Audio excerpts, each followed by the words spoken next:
Hello दोस्तों, कैसे हैं आप सब। आपका स्वागत है एक और बहुत ही इंटरेस्टिंग वीडियो में। आज की इस वीडियो में बात करेंगे कि आखिर कितने बड़े पोर्टफोलियो की ज़रूरत है कि फाइनेंशियल इंडिपेंडेंस अचीव की जा सके। यानी कि कितना अमाउंट अगर हम इकट्ठा कर लें तो हमारा जो पैसिव इनकम है वो हमारी एक्टिव इनकम को बीट कर देगी और फिर हम एक्टिव इनकम पे काम ना करके हम जो भी हम चाहते हैं हम उस पर काम कर सकते हैं। तो ये जो शीट है मैंने पर्सनली यूज़ करी थी फाइनेंशियल इंडिपेंडेंस अचीव करने के लिए, और इसमें मैंने कुछ अजम्पशंस माने हैं। तो एट अ हाई लेवल आपको डिटेल में इस शीट के बारे में समझाऊंगा। इसमें कुछ पैरामीटर्स हैं, सिंपल पैरामीटर्स हैं, जैसे कि इन्फ्लेशन रेट हुआ, कहाँ कहाँ पे आप अपना पैसा एलोकेट करना चाहते हैं और कितनी मंथली आपका एक्सपेंडिचर है जो आप खर्च करना चाहते हैं, जो आप एज अ इनकम चाहते हैं, और कुछ स्पेशल खर्चे हैं जो कि आप वन टाइम एक्सपेंसेस होते हैं, जैसे बड़े एक्सपेंसेस, जैसे कि बच्चों की शादी हुई, जैसे कि मे बी हॉस्पिटलाइजेशन एक्सपेंसेस हुए, मे बी बच्चों की पढ़ाई हुई, इस तरीके के कुछ बड़े एक्सपेंसेस। अगर आप ये सब चीज़ें इस पर्टिकुलर शीट में इंपुट करेंगे तो एक पर्टिकुलर अमाउंट आपके लिए आउटपुट करके देगी और बताएगी कि आखिर कितने अमाउंट की आपको ज़रूरत है। अब एक पर्टिकुलर कोई मैजिक नंबर नहीं है, ये सब जो है एक हर बंदे के ऊपर, हर एक बंदे के लाइफस्टाइल के हिसाब से, हर बंदे के जो एक्सपेंडिचर हैं उसके हिसाब से, उसकी एक इनकम कितनी वो डिज़ायर करता है उसके हिसाब से डिपेंड करता है। तो जितनी इस शीट में जो भी आपको येलो में नज़र आ रहा है वो इनपुट्स हैं, और जो भी आपको बाकी किसी कलर में नज़र आ रहा है यानी कि ग्रीन में वो आउटपुट है, और जो भी ऑरेंज में नज़र आ रहा है वो एक ऑटो जनरेटेड नंबर्स हैं। तो बेसिकली सबसे पहली जो आपको ऊपर टेबल दिख रही है वो है रिटर्न अजम्पशंस। ये जो मैंने शीट बनाई है ये मैंने वरुण मल्होत्रा की एक वीडियो है जिसमें उन्होंने बताया है कि कैसे आप जो है फाइनेंशियल इंडिपेंडेंस प्लान कर सकते हैं, उसी के ऊपर बेस्ड है। तो अगर आप वो वीडियो देख चुके हैं तो आपको ऑलरेडी थोड़ा आइडिया होगा, बट मैं आपको एट अ हाई लेवल बता देता हूँ। उसमें और ज़्यादा डिटेल में बताया हुआ है, उसे मैंने एक शीट में या गूगल शीट में कैप्चर करने की कोशिश करी है। अगर आप और डिटेल में समझना चाहें तो आप वो वीडियो भी देख सकते हैं, आपको लिंक डिस्क्रिप्शन में मिल जाएगा। तो सबसे पहला इस शीट में आता है रिटर्न अजम्पशंस, यानी कि आप कितना रिटर्न अज्यूम करते हैं स्टॉक मार्केट से, लैंड से, गोल्ड से और फिक्स्ड इनकम से। इसमें मैंने कुछ नंबर्स अज्यूम करे हैं, जैसे कि मैंने स्टॉक मार्केट में या म्यूचुअल फंड में मैंने 13% के, उसके बाद लैंड से मैंने लगभग 10% के रिटर्न अज्यूम करे हैं, गोल्ड से मैंने लगभग 6% के और फिक्स्ड इनकम से लगभग 5% के। तो at a high level story ये है कि आपने अपनी पूरी की पूरी लाइफ को 12-12 साल के सेगमेंट्स में डिवाइड करा है। 12 साल के जो खर्चे हैं उनको छोड़ के बाकी जितनी भी आपकी टोटल पोर्टफोलियो है वो आपका any point of time invested रहेगा, और ग्रोथ के लिए मतलब या तो स्टॉक मार्केट में या लैंड में या गोल्ड में या फिक्स्ड इनकम में। और ये जो 12 साल का जो पोर्टफोलियो है ये भी आपका फिक्स्ड इनकम या किसी लिक्विड एसेट में इन्वेस्टेड रहेगा, और 1 से 2 साल के जो आपके खर्चे हैं वो आप any point of time cash में रखेंगे या फिर एक सेविंग अकाउंट में रखेंगे। अब आपने जो है अपनी इसमें स्टार्ट एज बताई है, जैसे मेरी स्टार्ट एज है 30 और एंड एज बताई है लेट्स से जब आप एक्सपेक्ट करते हैं जहां तक लिव करने का। मैंने एक्सपेक्ट किया है कि मैं 90 ईयर्स तक लिव करूंगा। आप मे बी 100-110 जितना आप चाहें उतना इसमें इस फील्ड में एंटर कर सकते हैं। उसके बाद आपको इसमें मंथली एक्सपेंस बताना है। जैसे अभी इस समय इसमें 50,000 रुपीज़ का एक्सपेंस डला हुआ है। लेट्स से इसमें आपको लगता है कि नहीं 50,000 बहुत ही कम है, लेट्स से आप इसमें 1 लाख रुपए पर मंथ चाहते हैं तो आप इसमें 1 लाख एंटर कर सकते हैं। अब देखिए यहाँ पे अमाउंट 4 करोड़ से लगभग 5.7 करोड़ हो गया। इसी तरीके से अगर आपको लगता है कि आपके मंथली एक्सपेंसेस कम हैं तो आप में भी लेट्स से 20,000 रुपए डाल सकते हैं।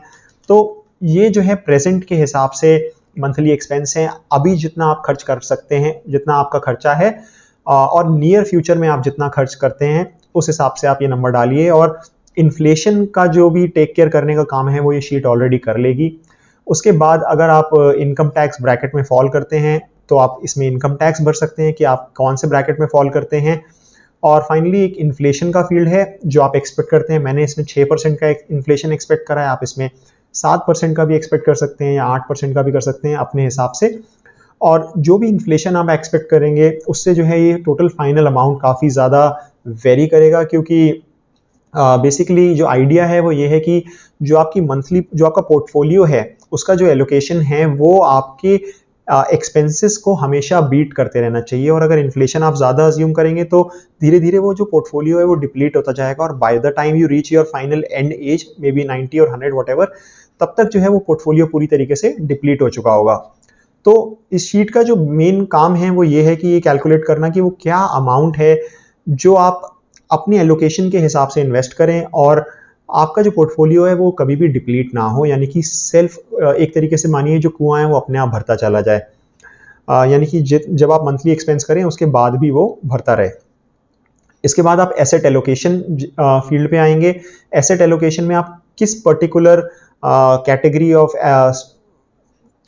कैटेगरी में कितना एलोकेशन चाहते हैं, जैसे कि 60%, मैंने 60% स्टॉक्स में, 10% लैंड में, 20% फिक्स्ड इनकम यानी कि एफडी वगैरह में और 10% गोल्ड में, इस तरीके का मैंने एलोकेशन किया है। आप चाहें तो अपने हिसाब से एलोकेशन कर सकते हैं।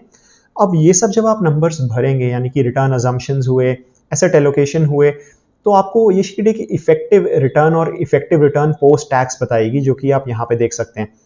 तो इफेक्टिव रिटर्न जो है बेसिकली कुछ नहीं है, जो आपने एसेट एलोकेशन बताया और हर एक के जो रिटर्न अजम्पशन बताए उस हिसाब से एक एग्रीगेट वेटेड एवरेज निकाल के आपको बताएगा कि कितना आप ओवरऑल एक्सपेक्ट कर सकते हैं return of your existing portfolio. और उसके अलावा जो है अगर आप टैक्स ब्रैकेट में आते हैं तो टैक्स भरने के बाद आप कितना रिटर्न एक्सपेक्ट कर सकते हैं। अब ये तो हुए आपके बेसिक खर्चों की बात, यानी कि जैसे कि खाना पीना हुआ, जैसे कि आपके कपड़े हुए, वाईफाई हुआ, बिजली हुआ, इस तरीके के खर्चे, यानी कि जो मंथली एक्सपेंसेस हुए। उसके अलावा जो आप नेक्स्ट देख रहे हैं ये पूरी की पूरी शीट आपके स्टार्ट और एंड एज के हिसाब से 12-12 साल के सेक्शंस में डिवाइडेड है। अब आपके एंड एज और स्टार्ट एज के हिसाब से ये उतने ही सेक्शन पॉपुलेट करेगी जितने आपको रिक्वायर्ड होंगे आपकी एंड एज के हिसाब से। तो इसमें आप आज के हिसाब से वो खर्चे डालेंगे, यानी कि लेट्स से अगले आने वाले 12 सालों में आपको लगता है कि आपको अपने बच्चों की शादी करनी है, तो अगर आपको बच्चों की शादी आज करनी होती तो आपको कितने पैसे की ज़रूरत थी, आप इसमें वो भरेंगे। यानी कि अब जैसे आप मेरे खर्चे देखिए, मैंने एक कार मानी है कि 10 लाख रुपए की कार मुझे चाहिए होगी अगले 12 सालों में। हॉलीडे पे मैं खर्च करूंगा लगभग 20 लाख रुपए, यानी कि 2 लाख रुपए पर ईयर के हिसाब से, लगभग 1.5-2 लाख रुपए पर ईयर के हिसाब से मैंने माना है। तो at a high level 20 lakh रुपए मैं अगले 12 सालों में खर्च करूंगा।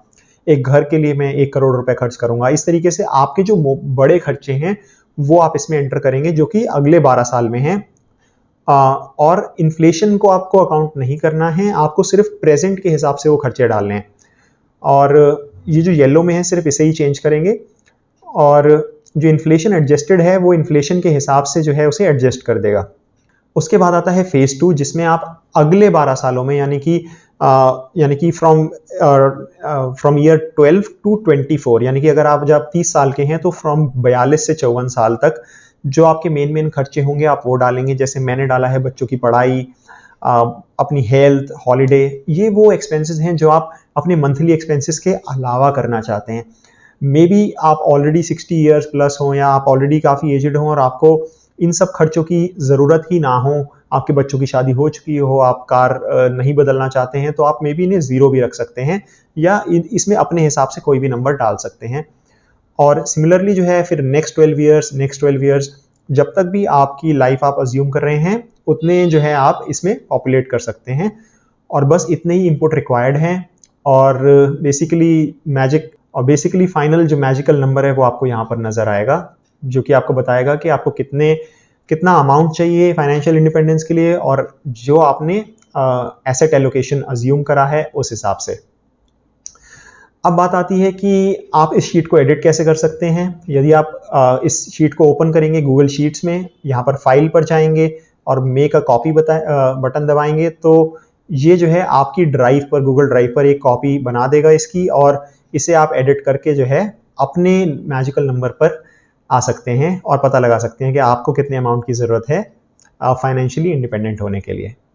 सिमिलरली अगर आप गूगल शीट नहीं यूज़ करते हैं, आप लोकली अपने मोबाइल या फिर अपने डेस्कटॉप पर जो है ये काम करना चाहते हैं, तो आप डाउनलोड पे जाके माइक्रोसॉफ्ट एक्सेल की तरह इसे डाउनलोड कर सकते हैं और एक एक्सेल शीट आ जाएगी आपके पास। आप उसे एडिट करके अपने जो है नंबर पर आप उसे एडिट करके जो है देख सकते हैं कि आपके लिए कितना बड़ा कॉर्पस की ज़रूरत है। अगर आप इसे और डिटेल में समझना चाहते हैं तो वीडियो का लिंक आपको डिस्क्रिप्शन में मिल जाएगा, जो कि वरुण मल्होत्रा की वीडियो है। उसे देख के आप और ज़्यादा और डिटेल में समझ सकते हैं कि आखिर ये शीट किस तरीके से काम करती है।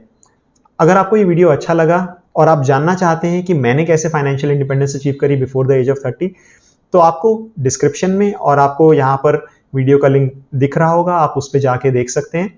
और इसी तरीके की वीडियोस अगर देखते रहना चाहते हैं तो आप मेरे चैनल को सब्सक्राइब कर सकते हैं और मुझे ट्विटर पर फॉलो कर सकते हैं। तो चलिए मिलते हैं अगले वीडियो में।